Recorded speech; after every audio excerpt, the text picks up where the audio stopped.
Doctor Aafia সিদ্দিকীর বিনিময়ের প্রস্তাব নাকচ করেছে শাহবাজ সরকারের। গুপ্তচর বৃত্তির অভিযোগে দোষী সাব্যস্ত পাকিস্তানি ডাক্তার শাকিল আফ্রিদির সঙ্গে যুক্তরাষ্ট্রের কারাবন্দী পাকিস্তানি স্নায়ু বিজ্ঞানী ডক্টর আফিয়া সিদ্দিকীর বিনিময় নাকচ করে দিয়েছে পাকিস্তান সরকার। শুক্রবার 21 ফেব্রুয়ারি ইসলামাবাদ হাইকোর্ট শুনানিতে এ রায় দিয়েছে। খবর শামা টিভির। অতিরিক্ত attorney general AG. Munawar Iqbal Duggal আদালতকে জানিয়েছে, বন্দি বিনিময়ের জন্য পাকিস্তান এবং যুক্তরাষ্ট্রের মধ্যে কোনো চুক্তি নেই। তিনি জোর দিয়ে বলেন, শাকিল আফ্রিদি এবং আফিয়া সিদ্দিকী উভয়ে পাকিস্তানের নাগরিক ছিলেন এবং এ ধরনের বিনিময়ে আইনগত বা কূটনৈতিকভাবে কার্যকর হবে না। এ.জি. বলেছেন, মার্কিন আদালতে আফিয়া সিদ্দিকীর আইনি দল কর্তৃক দাখিল করা খসড়া আবেদনের কিছু দিক নিয়ে সরকারের আপত্তি রয়েছে।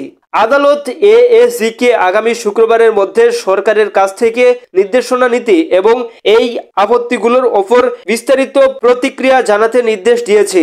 শাকিল আফ্রিদি বর্তমানে দোষী সাব্যস্ত এবং পেশোয়ারে হাইকোর্টে তার আপিল বিচারাধীন। ডক্টর ফৌজিয়া সিদ্দিকীর আইনজীবী ইমরান শফিক আদালতকে বলেন যে, আফ্রিদির বিরুদ্ধে গুপ্তচর বৃত্তি এবং বিদেশি গোয়েন্দা সংস্থাগুলোকে সহায়তা করার অভিযোগ রয়েছে, বিশেষ করে ওসামা বিন লাদেনকে হত্যার লক্ষ্যে পরিচালিত অভিযানের সঙ্গে সম্পর্কিত। এ.জি. আদালতকে জানান, সরকার গত 19 ফেব্রুয়ারি এই বিষয়ে তাদের প্রতিক্রিয়া জমা দিয়েছে।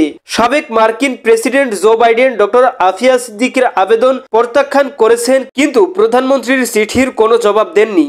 আফিয়া সিদ্দিকীর আমেরিকান আইনজীবী ক্লাইভ স্মিথ বন্দি বিনিময় প্রস্তাবের পরামর্শ দিয়েছেন, তবে সরকারের এই ধারণা প্রত্যাখ্যান করে মুক্তি নিশ্চিত করার প্রচেষ্টাকে জটিল করে তুলেছে। দর্শক, এই ছিল আজকের সর্বশেষ আপডেট নিউজ। সকল প্রকার আপডেট নিউজ সবার আগে পেতে আমাদের চ্যানেলটি সাবস্ক্রাইব করে পাশে থাকুন। ধন্যবাদ সবাইকে। আল্লাহ হাফিজ।